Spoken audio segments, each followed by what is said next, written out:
Welcome to the Supernatural Souls podcast. I'm Jenna Layden, your host. I'm also a former global vice president for Whole Foods Market and the founder of Star Family Wisdom, a modern-day mystery school for your spiritual and cosmic evolution. On this podcast, we explore the lives, teachings, and energies of a very specific group of supernatural souls. In this group, we include Jesus Christ and Mother Mary from the Christian tradition, and also Saint Sri Kaleshwar and Shirdi Sai Baba from India. Here we discover a body of knowledge and wisdom that transcends religion, uniting the East and West. Together we'll discuss the practices that were once employed by these ancient masters to embody the high supernatural abilities that were once considered magic. And we'll welcome the energy, love, and wisdom of these supernatural souls into our lives. So as we explore the lives and wisdom of these supernatural souls and their students, may we all remember ourselves as supernatural souls and embody the wisdom and teachings of the many masters who have walked before us.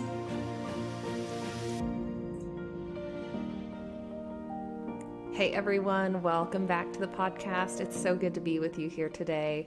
I'm Jenna Layden, your host, and I'm off video today because we're doing another activation. And I figured you've seen enough of me recently anyway. So you know what I look like. And this is so not about me. It already has been so much bigger than that. And it continues to get bigger than me. So we're going to talk about the Infant Jesus of Prague today. This is another activation coming on the heels of our last activation episode, which was about Mother Mary. I will explain how this came to be and why I'm bringing this to you today. If you see the image in front of you, if you're not on YouTube, I invite you to jump over to YouTube so that you can see the imagery in today's conversation. If not, I will attempt to explain what we're seeing on the screen as we talk. So on the screen, we have a photo of some candles and some imagery of the infant Jesus, but a very royal, very elegant infant Jesus, dressed in gold with a gold crown, a cape. And this image is from the National Shrine of the Infant Jesus of Prague in Prague, Oklahoma. You probably didn't know there was a Prague, Oklahoma, did you? And I found this shrine, this church, during my travels over the holidays. So we did the Mother Mary activation episode in December, and that was partially to share about the development of a new class that we're offering at Star Family Wisdom, which is about a very supernatural apparition of Mother Mary that occurred with a yogic student and the subsequent exchange and teachings that Mary delivered. And so we did an activation related to Mother Mary to introduce that class, to talk a little bit about some of my more powerful activation moments related to Mother Mary and to share imagery of that. So if you haven't tuned into that, if you haven't watched that yet, I invite you to go check that out first before proceeding with this episode so that you can have the context, because there's also a really interesting synchronicity in some of the imagery I'm going to share that occurred as this activation came together. So we did the Mother Mary activation in December. We got the Mother Mary Words of Mary class offered on Star Family Wisdom. And then I went on my journey home for the holidays. I went home to Kansas and Oklahoma for Christmas. And that was the first time I had been out of my yoga hermitage for the last 6 months, really. And a lot has changed for me energetically in those 6 months. We will not go into all of the details here, but last year was an extremely enlightening year. And it included a lot of supernatural experiences, which we'll talk about as time goes on. But during my travels, I was experiencing something new, something that I had not yet experienced in my travels. The result of some of the, or all of the yogic work that I did last year and a lot of previous work prior to that, the result of that has been an experience of operating in states of bliss and states of true union with God. And I have had more and more experiences of feeling that and experiencing waves of bliss come through me. And as I was traveling, I jokingly called this a tour of light, because I recognized that with the very intensive and dedicated work I've done to engage the power channels of the Jesus Christ divine lineage, the lineage of Sri Kaleshwar in India, I've recognized that those channels have absolutely activated, new levels of energy in my system. And so my intention was to bring more light to people as I traveled and as I went home and reconnected with people. And so I jokingly called it my tour of light. And as I was traveling, I had moments, a lot of moments of feeling huge waves of bliss come through me. And in those moments, I kept reflecting on Mother and Mother Mary and the mother of creation and the potential that we know about in this lineage for source energy to very directly flow through us when we have been able to activate ourselves as that bridge. And so after all of the Mother Mary activation work in December, all of a sudden this was happening. Again, there will be more context I'll share at some point. But I was recognizing there's a new energy present. There's something here that is making this a trip that was not just a normal holiday trip.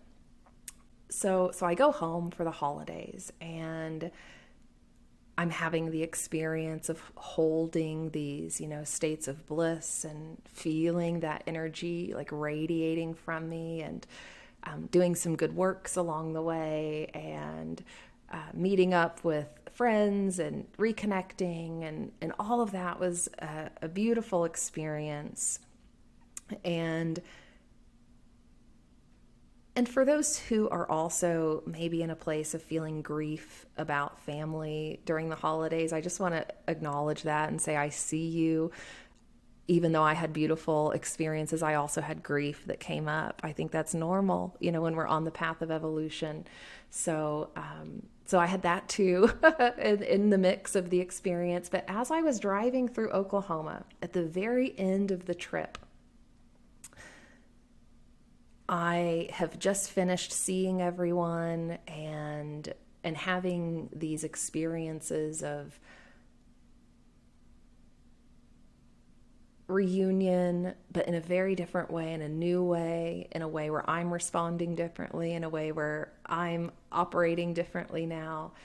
And I'm reflecting on all of that, and I'm reflecting on what appears to be some miraculous evolution that has occurred with certain people in my sphere, and I'm just appreciating that, and I'm so grateful for all of that. And I'm driving along, and all of a sudden I see a sign for the National Shrine of the Infant Jesus of Prague. And now, if you've been following along in the Words of Mary class, you know that we've been talking a lot about the infant Jesus. David has been leading this class and reading from the Words of Mary transcript and discussing Mary's teachings related to the infant Jesus and what we can learn, what we can understand about God as it relates to Jesus as an infant, or seeing God as an infant. And there's a lot more to that understanding that we won't talk about here. So I invite you to join that class if that sounds interesting to you, if you want to go deeper and learn more.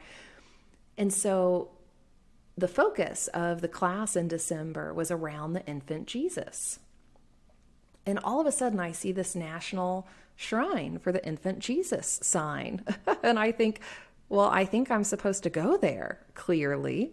Clearly, we have a synchronicity occurring. So I pull off the highway and I drive to this little town called Prague.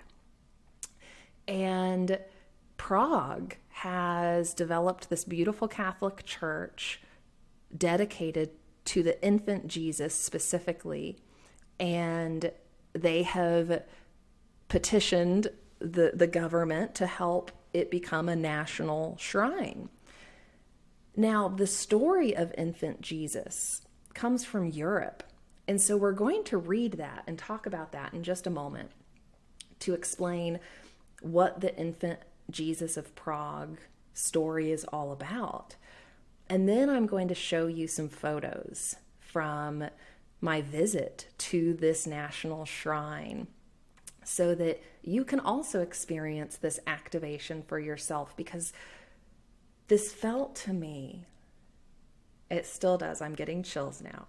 It felt to me that this was Mother Mary guiding us, guiding all of us, and just using me, since I happened to be in Oklahoma, to connect us with this particular power spot. And it's also interesting because that's the state of my birth.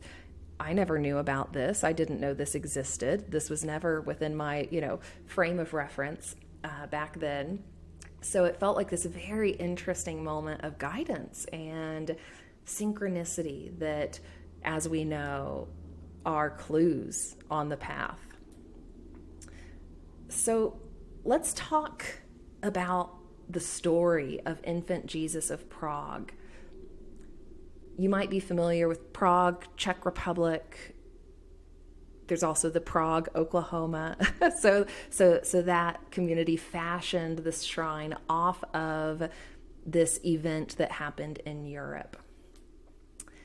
And this passage was taken from a website. I think it's the Infant Jesus of Prague.org. I will link to that below so you can check it out. But we'll just read this for a moment to ground in the story and a supernatural experience, a divine experience that occurred. It says, special devotion to the divine child originated with the Carmelites in the city of Prague, Bohemia, in the beginning of the 17th century. Princess Polixena of Lobkowitz, we're going to try to get the pronunciations right here, we'll see. The princess had received as a wedding gift from her mother a statue of the divine child, previously brought from Spain. It was a small statue, just 19 inches tall, made of wood, wax, and cloth. It represented the infant Jesus dressed in royal robes and wearing a king's crown. After the death of her husband, the princess devoted herself to works of charity and was particularly helpful to the Carmelites in Prague. In 1628, when the Carmelite monastery had been reduced to poverty owing to the ravages of war, the princess gave her precious statue to the Carmelites, saying, quote, "I give you what I prize most highly in the world. Honor and respect the child Jesus, and you shall never be in want." End quote. Her gift was placed in the Carmelite oratory. The words of the princess proved prophetic, for as long as the Carmelites kept up their devotion to the divine infant of Prague, everything prospered with them. The Carmelites were later forced to flee from the city, and in the confusion of war, they were unable to take with them the miraculous statue. And the invaders seized it and threw it into a pile of rubbish. In 1635, peace came to Prague, and the Carmelites returned. One of them, Father Cyril, who had previously received great spiritual help through his devotion to the Infant of Prague, sought the statue and found it amidst the rubbish. Overjoyed, he placed the statue again in the oratory. Father Cyril knelt in prayer before the small statue. Gazing upon the simple statue of the child Jesus, he contemplated the most marvelous, even in the history of the world, incarnation. He was filled with awe and wonder as he prayed to the God who became a child because of his love for us. Suddenly, the statue spoke to him. Father Cyril was stunned as he heard these words of promise. Have mercy on me, and I will have mercy on you. Give me hands, and I will give you peace. The more you honor me, the more I will bless you. Startled by these words, Father Cyril examined the statue.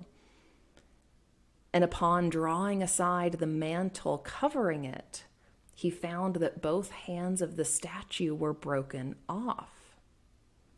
The hands were later restored to the statue through the generosity of a devotee of the Divine Child. And Saint Therese, the little flower, was also a most fervent venerator.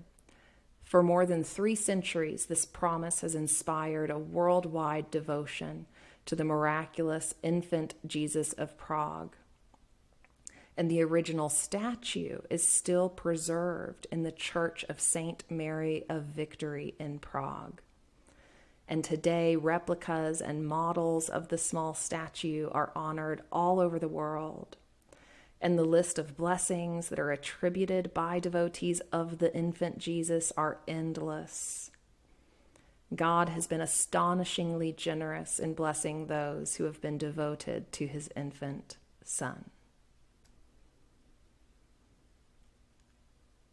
So what an incredible divine experience. So now there are lots of churches that have, dedicated their devotion to the infant specifically.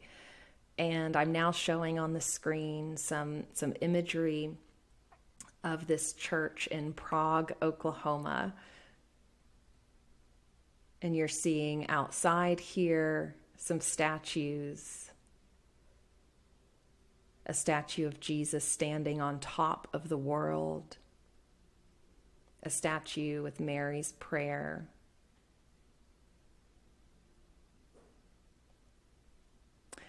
I also want to describe an interesting event that happened after I visited the church. And it relates to prayer, and it relates to some of the maybe more common Catholic or Christian types of prayers. You now see a statue here with the Lord's Prayer, and then a statue of Mother and Infant.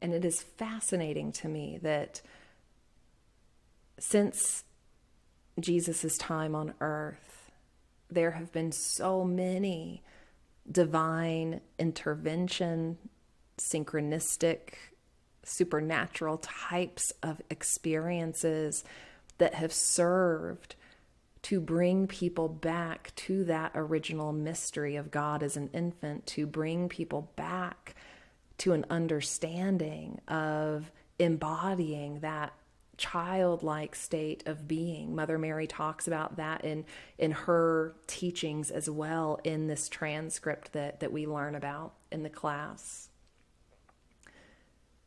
So for centuries, Mother Mary, Jesus have continued to stay connected and bring through these divine moments of communion, these divine moments of guidance, these divine moments of inspiration or intervention that have helped us work our way back to some of the truth of who Jesus was and what he was attempting to impart on the world. You now see the inside of the church here, where the baby infant Jesus statue adorned in royal dress is prominent and present at the altar. And then a case, like a bookshelf, of baby Jesus, baby infant Jesus, royal attire. So there's all of these beautiful baby clothes for the baby infant Jesus statue, which, if you get nothing else out of this, just seeing how cute that is amazing.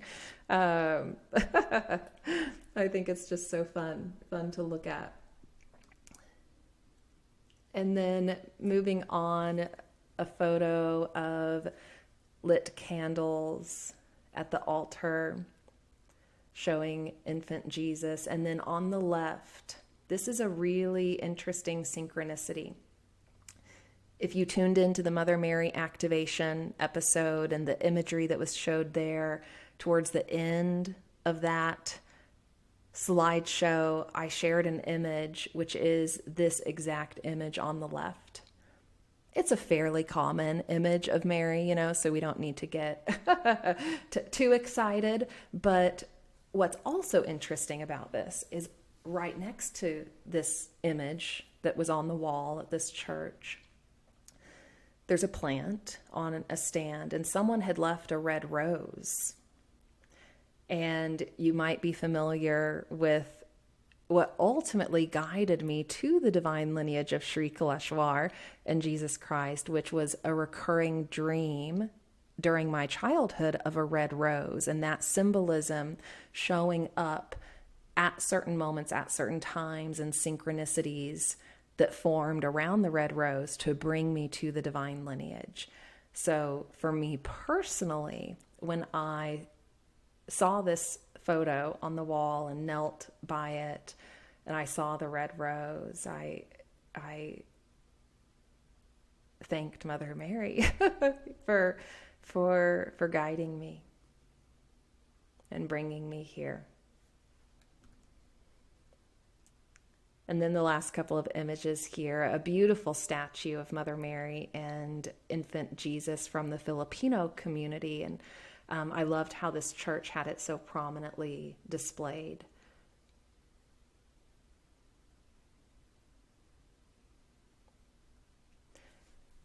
So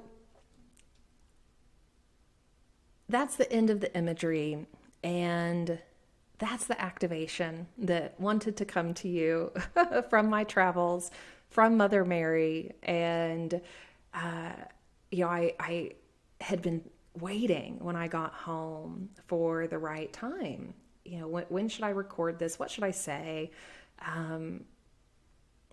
Was this just for me, or is this for everyone else? And it felt like it was for everyone else, but I just hadn't found the right time yet.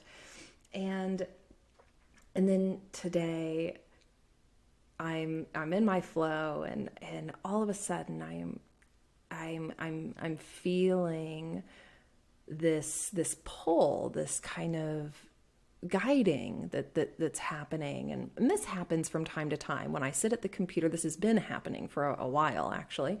It's kind of how Star Family Wisdom came to be. When I would sit at the computer, and if I wasn't in my head, if I wasn't like overthinking anything, and I just kind of started to flow, all of a sudden it's like this channeling process would take over. And before I knew it, a new course would be developed. Before I knew it, this new web page would be developed, all sorts of stuff. And so I just started allowing that to happen over the last few years and just kind of playing with that and, experimenting, I guess, with this channeling kind of process. And so I'm no stranger to that now. When I sit at the computer and I start to feel a little guided, or something's just kind of moving my hand to the right places, sort of thing. And so today I was just doing some catch up on various things, and all of a sudden I am starting to notice that feeling is coming through, and I'm starting to notice that all of a sudden I'm being drawn back to the Mother Mary activation PowerPoint, and all of a sudden I'm being drawn, to start pulling this together. And then I'm starting to feel these waves of bliss come through me, and I'm like, okay, today's the day. Today's the day. We're going to do the activation now, right after the new moon, which feels great, which feels important too. This new moon was on 111, 110 or 111, depending on where you're at in the world. And it was a Capricorn new moon, and the numerology around this new moon especially was incredibly potent. So if you think about the numerology of 1 and 11 and 111, we have so much new birth, new beginning. You could maybe even relate that like to the stage of infancy. I don't know. That might be a stretch, but maybe not. There's this energetic shift, I think, that has occurred as we've transitioned out of the holidays and into this year. There always is to some degree, but in a bigger way. I was talking with someone else yesterday within the lineage, and she was saying that same thing, like, whew, the energy shifts, like there's newness present. There's something kind of opening up this year that's interesting. So if you're a person that leans into that sort of astrological, numerological, timing of things, it's just interesting to think about, I think. So now I want to go back to the statue here that shows Mary's prayer and describe the event that happened related to prayer. So when I was done at the shrine, they had a bookshop, a little bookstore. So I went in and was just looking around at what they offered. They had some holy water that you could purchase. So I bought some of that. Now for those who are practicing within the divine lineage, you'll know that the holy water that may come from a place like this may not have been charged in the same way that we might do in the divine lineage. Yet it is still from this power spot. It is still from this beautiful sacred space. So to me, it felt still holy and, carrying divine energy. So I wanted to bring that home. So I did. I bought that. And then I was just looking through some of the different prayer books. And this is a Catholic church. So most of the stuff in the bookstore was very Catholic focused. I don't necessarily consider myself a Catholic. I don't consider myself any religion. And in my process of awakening, remembering how the universe operates, remembering how to operate as a person of power in the physical, remembering how to pray in a way where we're actually embodying what is true. And for context, my understanding is that, sometimes even when we pray and we're praying for something, or we're wishing for something, or we're hoping for something, we're actually praying from a state of lack. So we know now that part of the power of manifestation is holding the intention of that thing, that state of being, and becoming it before it actually manifests. So in a lot of ways, we've kind of gotten prayer wrong, or we're doing it from a state of disempowerment, which ultimately, sometimes works against us. It may not actually produce the most powerful result in this universe. So there's, I think, a growing understanding around that. And there's also an aspect of Christianity that says we're all sinners, right? And that we were born sinners and bad and, all this stuff, right? That we need, we need Mother Mary to pray for us because we're sinners, right? And so that in and of itself has driven this mindset of lack, of unworthiness, of potentially perpetuating states of sin. So we have to be very careful with how the mind operates, with how the universe responds to the mind. We're learning about these things.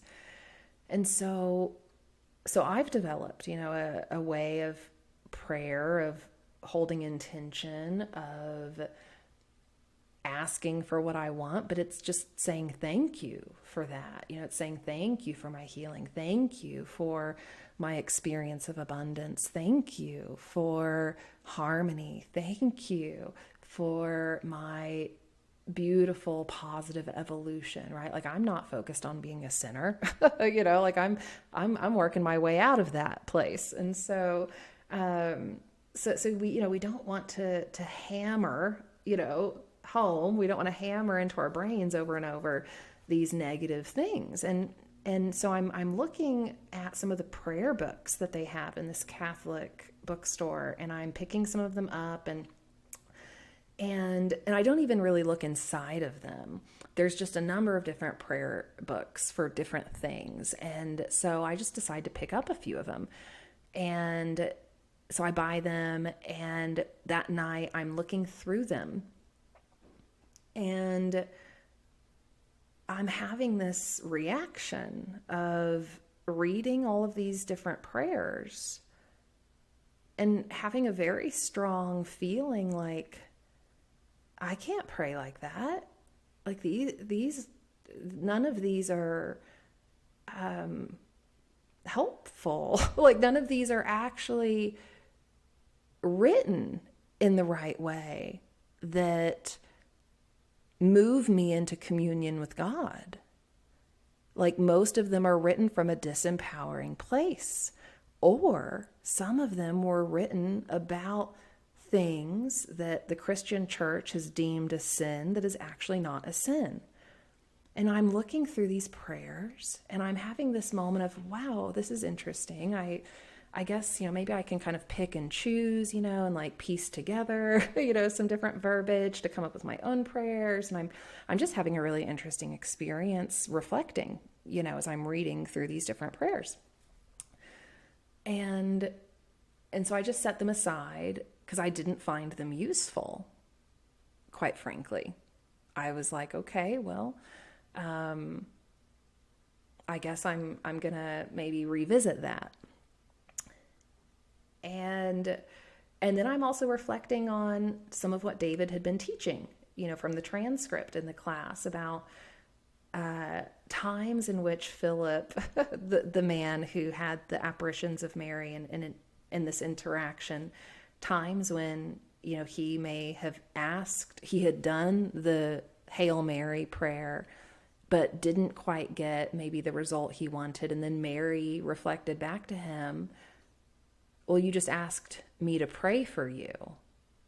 There are other ways, right, to engage, to connect, to bring forth the state of grace, the state of loving energy and loving reflection from God. And if you just say, pray for me because I'm a sinner, that's not going to do it.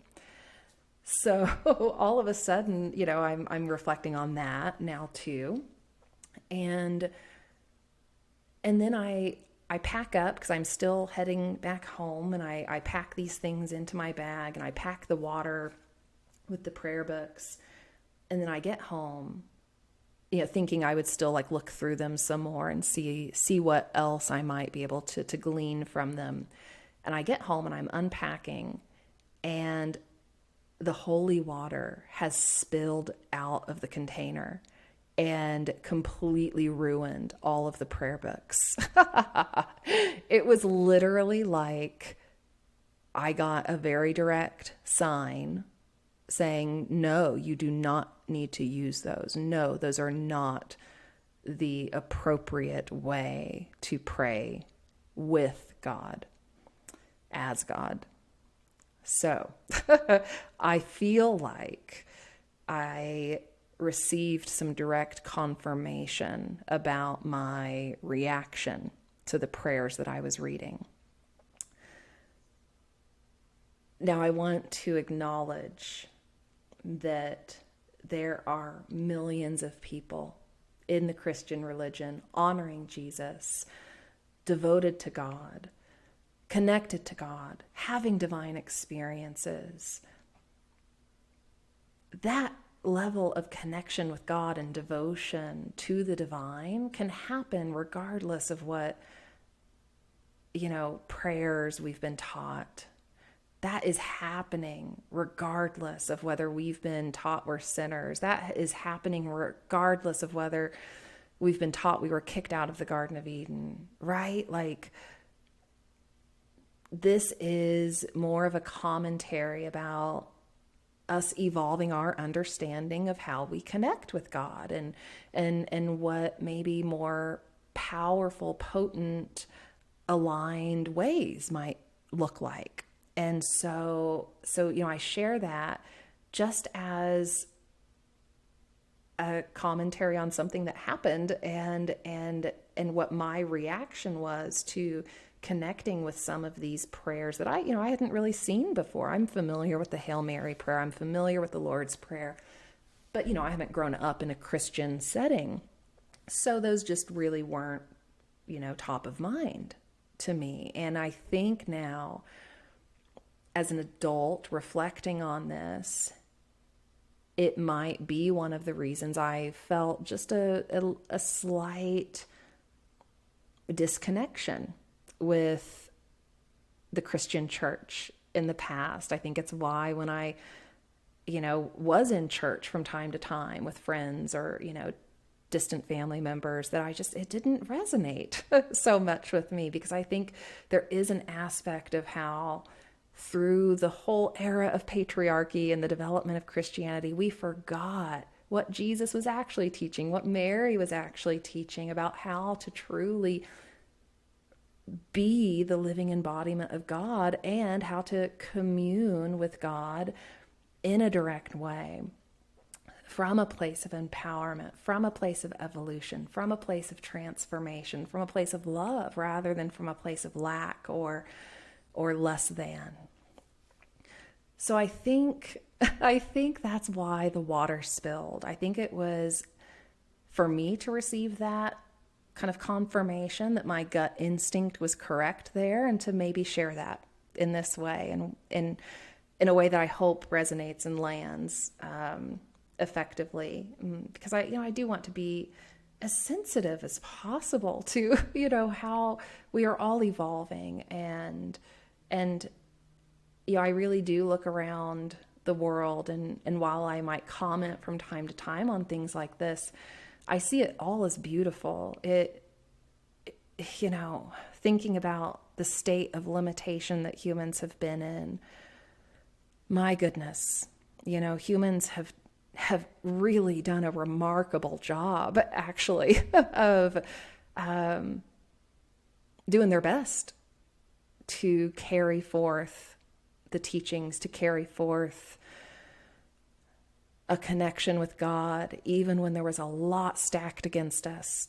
So that's my commentary on the prayer side of things, and as it relates to Mary and the infant Jesus and this particular interesting event that happened around this activation and this synchronicity. If you have not yet checked it out, check out the Words of Mary Satsang class that David Peralta is hosting. There will be links below.